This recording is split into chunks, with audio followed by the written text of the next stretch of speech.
आई, आजी येत आहे आता. मस्त काहीतरी एकदम चमचमीत खायला बनव आता. कोणती आजी ग?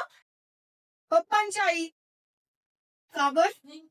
काय म्हणते तू? चमचमीत जेवण कर. अगं जाय ग माय, मी काय करणार नाही. बेसन भाकर खाऊ घालन तिला.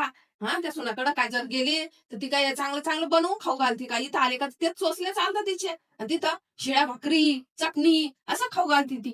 इथं हे नाही ते नाही ते.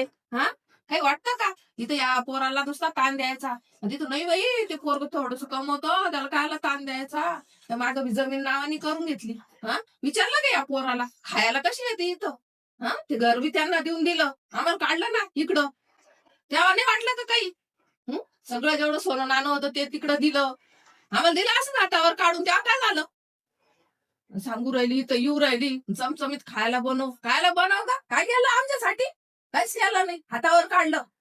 ते बी आली आली का हे कर ते कर. भाऊ पिस घे ना, शिवून दे ना. कसे तोड करती? भाऊ लगेच देतो घेऊन.